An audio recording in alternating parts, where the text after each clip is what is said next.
Episode 49, The Clans of Israel, Part 2. The tribes of Israel were led by chiefs, who were surrounded by elders. All of these men were under the leadership of Moses. This would make up the leadership for Israel. Although the Israelites' tribes were not founded on these men, in reality, the foundation that made up society was family. However, the nuclear family would be broken down even more into marriage. Marriage between one man and one woman. This is where the foundation of society for the Israelites would be built up from. Welcome to the history of the Bible. The last episode, we talked about the different symbols of the tribes and how the tribe was connected to that symbol. We also discussed the way justice worked within a tribal society when there were no police systems to arrest the person who committed the crime. It was the tribe's job to bring justice and order within its own tribe.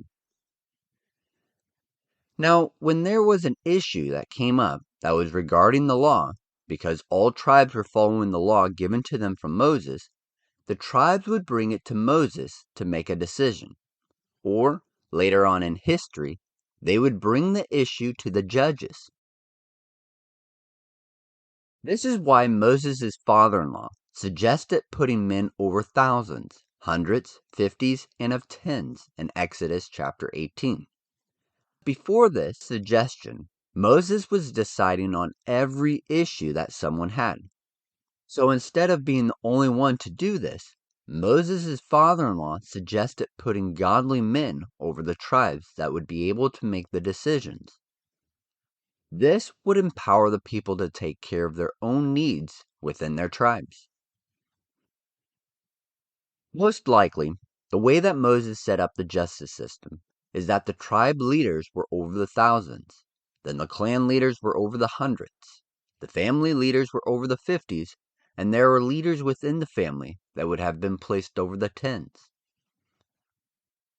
This justice system is similar to the United States court system that has smaller courts at the local level, and it gets larger as the system goes up from there. It would go local, state, district, and then Supreme Court. This is where the model of that comes from. The tribes were able to judge for themselves, from the family level to the clan level to the tribe level. And if it was still not resolved, then it would be taken to Moses so that it could be decided. The tribal society was made up of families that could cause issues, which we'll see in a later episode, but knowing one's genealogy gave that person a sense of belonging to a group of people. It created order as families were willing to fight for their own. This made the tribes of Israel independent, yet all the while being dependent on one another, because ultimately they were all still part of a larger family. When talking about the tribes, there's different social groupings. No, this isn't different social classes, but groupings. The first group that made up the tribe was the father's house, as the Hebrew translation goes. This unit was the makeup of all society, the individual families. The father's house was made up of those that resided together. The father, the mother, and their children made up this first group. Those that were unmarried were part of this family. However, those that were married would no longer be part of this family group. They would start their own together. When it talked about families that included the father, mother, and their unmarried and married children, this would be referred to as the entire house. For example, Noah in Genesis. When his sons were unmarried, his wife and children would have been part of the father's house. When his sons were unmarried, his wife and children would have been part of the father's house, with Noah being the father. However, when Noah's 3 sons got married, they were no longer part of the father's house. They became extended family members. This is when they became a house. So when they all entered the ark for the floods, it was the whole house of Noah, meaning his wife, their kids, who were extended family now because they had gotten married. In essence, it means the descendants of the father that no longer live within his house. After the father's house, and then the house, the next social grouping would be the clan. Most people are familiar with the Scottish clans that were grouped together by last name, either from their mother or father's side. However, the Israelites did not have surnames that they could be grouped by. The only name that they could be grouped by is the name of the tribe they came from, such as Judah, Levi, and Asher. So instead of being grouped by names for their clans, they were grouped by family descent from a single ancestor. An example of this is that when the Lord set up the Israelites' camp, he placed the tribe of Levi around the tabernacle. However, he placed them by clans. To the east and south would be the clan of Kohath, to the west would be Gershon, and to the north would be Merari. These are the three clans within the tribe of Levi. The reason that the tribe of Levi is split up into three clans is because Levi had only three sons, Kohath, Gershon, and Merari. All the people within the tribe of Levi are descendants of Levi himself. But then it splits up into the clans based on the children of Levi. So father's house made up the family's house. Family houses made up the clan. And lastly, the clan made up the tribe. But what made up the father's house? Yes, it was the father and mother and children. However, before there could be a father's house, there needed to be a marriage. Most marriages around this time period were arranged marriages. Often the fathers would arrange it. The two fathers would then write out a marriage contract between the two families. The father of the groom would then pay the father of the bride a bride price, mostly thought of as forms of goods given to the bride's father. The bride price could also be given in the form of service, as Jacob worked 14 years for both Rachel and Leah.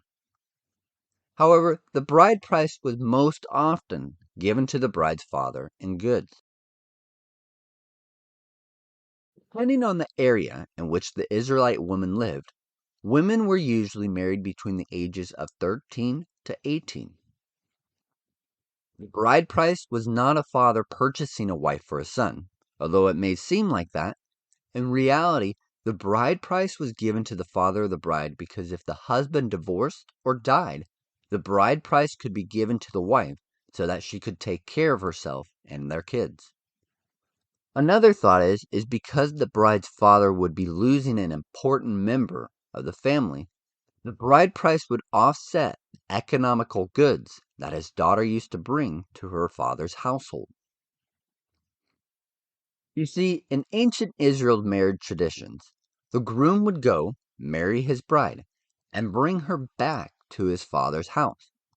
However, the groom was only allowed to go marry his bride after he built a bridal chamber. But it couldn't be any old bridal chamber. It had to be built in a way that the groom's father would approve of the chamber and allow for his future daughter-in-law to stay at. The groom would only go when the father approved of the chamber. The bride, on the other hand, well, she had no idea when her soon-to-be husband would show up to marry her. So it was usually announced with a loud trumpet that he was coming for her. This is the exact same picture that Jesus would give to the disciples when he said, I go to prepare a place for you. Jesus is going back to heaven to build a bridal chamber for his bride, which is the body of believers. Jesus also said that he doesn't know the time that he will be back because only the Father has the power to say that it is time to go get his bride and bring her back to the bridal chamber. Paul in the New Testament says that Jesus will come back with the sounding of a trumpet. The whole coming of Jesus for the second time to get his church is a picture of a traditional Israeli wedding. Although the bride price would be a customary thing, When things got hard economically for families, men were less willing to get married because of the bride price. Therefore, in later times, the bride price was just written into the contract and only paid if a divorce happened or death of the groom, in which his relatives would pay up the bride price. The reason that it was the fathers of the couple writing and preparing the marriage was because it was a tribal society, meaning that it wasn't so much about the individuals getting married, but about two families who were about to be joined together. That is why a marriage contract was written up, so that both families had something to put up if something went wrong. Although, most of the time, the two families would somehow be related, as it was common to marry within the village or city that they lived in. Now take this into regard. When marriages happened, it was between a man and his wife. Oftentimes, it would be between two people within the same community. Traveling and meeting people outside of one's community was not a common thing to do. It was also expected that families would grow up and live in the same communities as their grandparents and other extended family members of the household.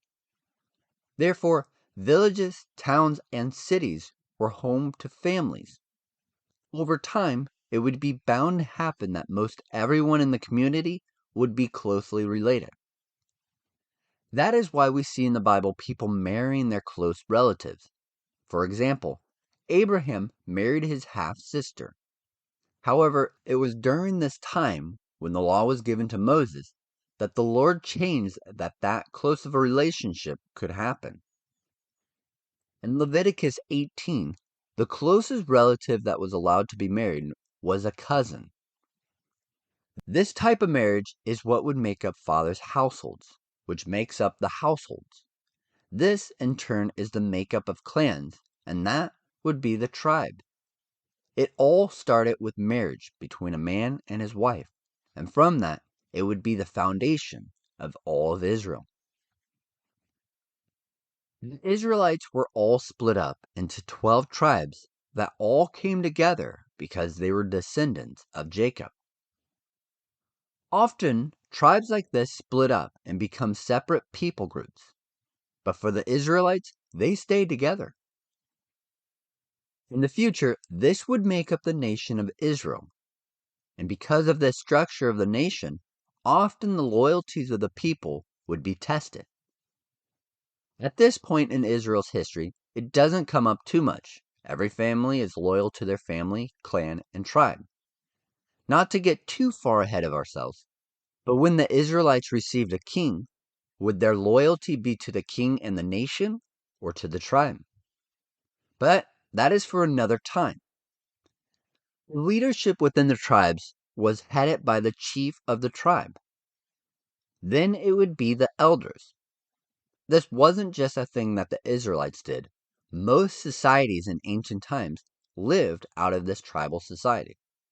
This included the tribes being led by the elders and the chiefs. Elders were adult men, usually older, hence the name elders. They were responsible for making the decisions in the communities, either locally or throughout the whole tribe. The elders, in a sense, represented their community. So there could be elders of a family, elders of the clan, and then elders of the tribe. It's also believed that it depended on what family a person was born into to determine what level of elder they would become. Later on in Israel's history, we'll see people mentioning that they are from the lowest of the families. This gives the thought that the tribe is led by men who belong to dominant lineages. From these dominant lineages would not only become the elders of the tribe and clans, but also judges and military leaders. However, elders within the tribes of Israel were not new things. By the time Moses came back to Egypt to begin the Exodus, the tribes already had elders leading them. In Exodus 3, verse 16, God tells Moses to first go tell the elders of Israel about the coming freedom that God was bringing to them. Often, information would be given to Moses, who then passed it to the elders, who they, in turn, would pass it on throughout the tribes. How many elders were there to lead the tribes? Well, the Bible shows us that the Lord had Moses bring 70 elders in Exodus 24 to come to worship God from afar on Mount Sinai. Later on in the book of Numbers, we'll discover that it could be these same 70 elders that the Spirit of God is put upon to help Moses lead the nation of Israel. This tradition of having 70 elders would hold throughout most of Israel's history. It can even be seen up into the time of Jesus. In addition to the elders, there were also other leaders that led the tribes. Some translations call them princes of Israel, while others refer to them as chiefs of Israel. These men were the 12 leaders of the 12 tribes. They were heads of their father's house and the leader of the tribes. Along with being a tribal society, the Israelites were mostly an agricultural society. This would naturally keep the villages and towns smaller, with only close units of families living together. It is believed that the largest of these villages would have about 400 people in them. Although these villages would be unprotected, with no walls around them, they were part of a larger region that would have walled cities nearby that villagers could go to escape. The region had one larger city with its protection that held many villages within its land. Later on, when the land is to be divided, it says that cities and all of their villages would be given to the tribe to live in. When living in a tribal society, often there isn't anything known as an army. At least there wasn't a standing army always ready to do what is needed. When an army was needed, it would just be the men of the families, clans, and tribes that would come together to go to war. This is how most ancient societies did battle. The people of the land would be regular members of society, and when it was time to go fight, they would bring their own weapons and defend their families and tribes. That is why when the census happened in the book of Numbers, it counted all the men above 20 as fighting men, because when time came for it, they would be called on to go fight. For the Israelites, a professional army wouldn't become a thing until the times of the kings. For the Israelites, a professional army wouldn't become a thing until the times of the kings. It is believed that the clan is what made up one military unit. Therefore, one clan would make up one unit that would be commanded in battle. The clans would be under the tribe, and the chief would lead the tribe. Therefore, the chief was the commander-in-chief for the tribe when it came time for war. So not only was he the leader in the time of peace and led the tribe, but when it was time for war, the chief would lead their tribe out into battle. It's debated why the tribes of Israel stuck together. Many scholars believe that the tribes form a confederation in which all held alliance with one another because of their ancestors being Abraham, Isaac, and Jacob. Whereas other scholars feel that they weren't really together as one nation, but just a bunch of tribes being led out of Egypt by Moses. And once they reached the promised land, they didn't have anything to do with each other. Later on, it can be seen that the tribes did have much autonomy from each other, but they all, much like a confederation of tribes, went to war for each other, as well as going to war for keeping other tribes in check with what the Lord told them through Moses. The society that came out of Egypt and went into the wilderness was that of a tribal society. Even while in Egypt, the Israelites became separate tribes, as each tribe set up its own elders and chiefs. This society would be made up of individual families that lived together in communities. From the family, as its foundation, came the clans, which would be used to count the military units. From the clans would come the tribes. From the tribes would one day come the nation of Israel. But let's not get too far ahead of ourselves. The last time that we left the Israelites, they were preparing to move camp with 3 tribes on each side of the tabernacle. However, before we can get moving away from Mount Sinai, we're going to talk a little bit about the tribe of Levi. Because while all the other tribes got to go out for battle, the Levites were not allowed to. The Lord had a different job for them. So join us next time in episode 50, Hosting the Presence of God. Until next time, remember that you are loved, special, and worthwhile.